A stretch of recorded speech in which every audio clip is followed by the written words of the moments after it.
IMF سے متعلق امید کرتے ہیں، توقع کرتے ہیں کہ آج یہ جو امکان ظاہر کیا جا رہا ہے یہ ایک یقینی صورتحال میں ڈھل جائے، لیکن جو پرائم منسٹر پاکستان نے کہا کہ شرائط پوری کر دیں، چین سے متعلق بھی شرائط تھیں، آپ کے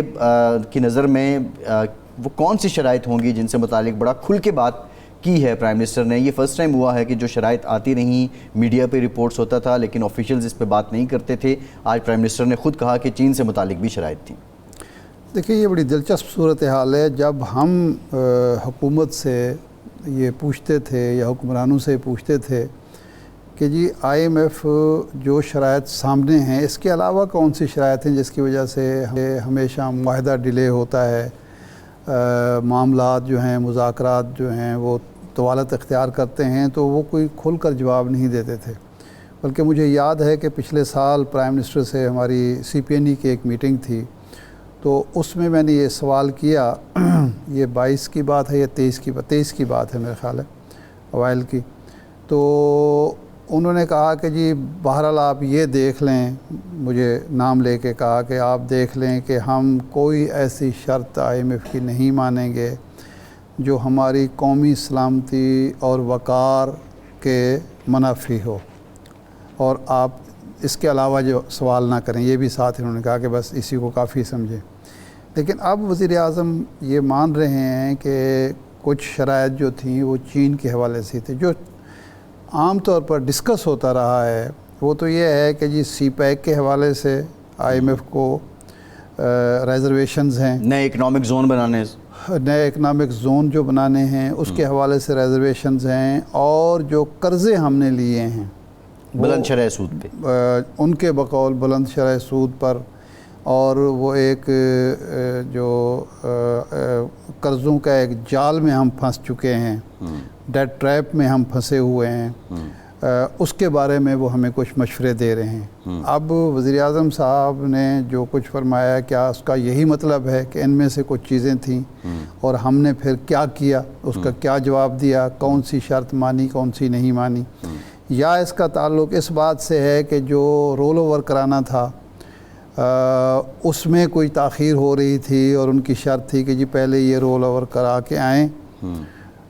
پھر ہم سے بات کریں، یا جو فنانسنگ گیپ تھا وہ بھی ایک ایشو تھا، اس میں کچھ چین نے اور سعودی عرب نے ہماری مدد کی ہے، UAE نے ہماری مدد کی ہے۔ میرا خیال ہے بجائے ابہام پیدا کرنے کے یا عوام کو ابہام میں رکھنے کے اور خام خواہ شکوک و شبہات پیدا کرنے کے، وزیر اعظم کو اور وزیر خزانہ کو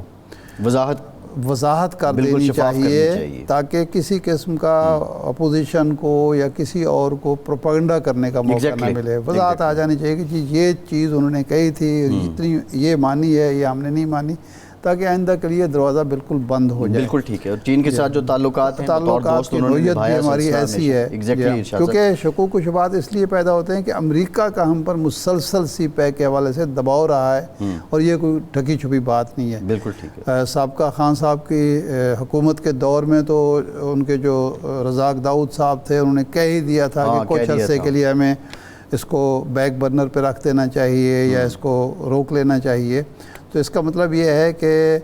کوئی نہ کوئی چیز تو ہوتی رہی ہے، درون پردہ کوئی دباؤ ہم پر رہا ہے۔ اب دباؤ کی نوعیت کیا ہے، کون سا ایشو اہم ہے، اور کون سی بات وہ ہم سے منوانا چاہتے تھے نہیں مانی گئی یا مانی گئی۔ پاکستان میں تو سیاسی محاذرہ عروج پہ ہے، لیکن پڑوس میں جو مقبوضہ جموں و کشمیر ہے وہاں پہ انتخابات ہو رہے ہیں، اور یہ انتخابات 10 سال بعد ہو رہے ہیں، لوکل اسمبلی کے انتخابات ہیں۔ اور انٹرسٹنگلی جو اگست 2019 کا اقدام ہے نریندر مودی کا، اس کے بعد یہ انتخابات، اس میں سب سے بڑا سلوگن جو ہے وہ کشمیریوں کا اپنی آئیڈینٹی سے متعلق ہے، جہاں دیگر مسائل بھی ہیں، بے روزگاری بھی ہے، مہنگائی بھی ہے، لیکن اس میں آئیڈینٹی ہے۔ ارشاد صاحب اگر ہم یہ سارے معاملات دیکھیں اور اس کے خد و خال دیکھیں تو یہ بڑی انٹرسٹنگ صورتحال ہے۔ کل تقریباً 90 کے قریب نشستیں ہیں، جو کشمیر ڈویژن ہے اس میں 96% مسلم ہیں، اور جو جموں ڈویژن ہے اس میں تقریباً 30% مسلمان ہیں اور 66% ہندو ہیں۔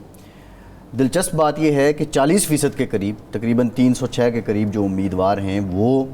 اس میں آزاد ہیں، اور آزاد میں اکثریت وہ ہے جو عالمی میڈیا کے مطابق، عالمی میڈیا بھی رپورٹ کر رہا ہے، BBC نے بھی اس پہ بات کی ہے، ایک پوری انہوں نے رپورٹ جاری کی ہے،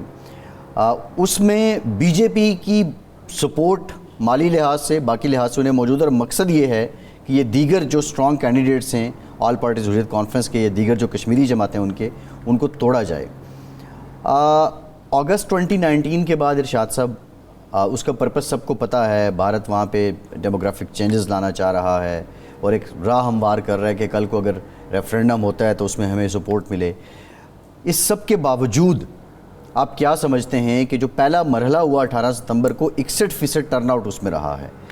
کیا یہ نتائج ایک اور جھٹکا ہوگا دہلی کے لیے، بی جے پی کے لیے، یا وہ اپنے مقاصد میں کے قریب پہنچیں گے؟ دیکھیں 18 کے جو انتخابات تھے اور اب جو انتخابات ہو رہے ہیں، اس میں دو چیزیں بڑی امپورٹنٹ ہیں۔ نمبر 1 تو یہ ہے کہ بی جے پی کو جرت نہیں ہوئی اپنے امیدوار کھڑے کرنے کی۔ جی، اس الیکشن میں بھی وہ 1-2 سیٹوں پر حمایت کر رہے تھے کسی کی، لیکن خود بی جے پی الیکشن کنٹیسٹ نہیں کر رہی تھی۔ اس کا مطلب ہے کہ وہ خود بھی یہ سمجھتی ہے نریندر مودی اور اس کے ساتھی کہ کشمیر میں ہمارا اور اس پارٹی کا کوئی مستقبل نہیں ہے، اور ہم سازش کے ذریعے، دھاندلی کے ذریعے، کسی ڈرامے کے ذریعے تو وہاں اپنا تسلط برقرار رکھ سکتے ہیں، لیکن عوام کی حمایت حاصل نہیں کر سکتے۔ یہ تو اب جو 40% آزاد امیدوار ہیں ان میں سے وہ کسی کی حمایت کر رہے ہیں۔ ایک پارٹی جو یہ سمجھتی ہے، یہ کہتی ہے، دنیا کا باور کراتی ہے کہ کشمیری ہمارے ساتھ ہیں، تو وہاں وہ الیکشن لڑے اور الیکشن لڑ کے اپنی حکومت بنائے، یا اسٹیٹ اسمبلی میں جو یونین اسمبلی ہے، راجیہ سبھا ہے یا لوک سبھا ہے، اس میں اپنی نمائندگی لے کر آئے کشمیر کی۔ تو اس کا مطلب یہ ہے کہ وہ اس قابل نہیں ہے۔ جی، دوسرا یہ ہے کہ ایک دفعہ عبدالغنی بھٹ صاحب سے ہماری ملاقات ہو رہی تھی، میاں نواز شریف صاحب کے گھر وہ آئے تھے،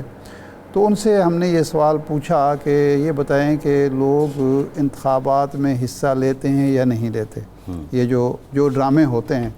تو انہوں نے کہا کہ جی ہم نے جینا سیکھ لیا ہے، ہم بھارت سے آزادی چاہتے ہیں، بھارت کے ساتھ نہیں رہنا چاہتے، کوئی بھی کشمیری نہ چاہتا، لیکن روزمرہ معاملات کی وجہ سے ہم بعض اوقات ہمارے کچھ لوگ وہ الیکشن والے دن ووٹ دینے بھی چلے جاتے ہیں، اکثریت آبادی تو اس کا بائیکاٹ کرتی ہے، وہ اس کو ڈرامہ سمجھتی ہے، اس کے خلاف ہے، لیکن کچھ لوگ ووٹ دیتے ہیں۔ تو اس کا ہرگز مطلب یہ نہیں کہ ہم اپنے مقصد سے پیچھے ہٹ گئے ہیں یا ہم نے بھارت کی بالادستی کو قبول کر لیا ہے۔ تو یہ بھی اسی طرح کا ایک ڈرامہ انتخابات ہیں جس میں عوام نہ شرکت کر رہے ہیں، نہ عوام کا مینڈیٹ کسی پارٹی کو حاصل ہے، اور نہ ہی یہ جو نمائندے منتخب ہوں گے یہ عوام کے حقیقی نمائندے سمجھے جا سکتے ہیں۔ یہ ایک عارضی ارینجمنٹ ہے دنیا کی آنکھوں میں دھول جھونکنے کے لیے۔ اس کا کوئی نہ تحریک آزادی سے کوئی تعلق ہے، نہ اس پر کوئی منفی اثرات مرتب ہوں گے، نہ اس کا بھارت کو کوئی فائدہ پہنچ سکتا ہے۔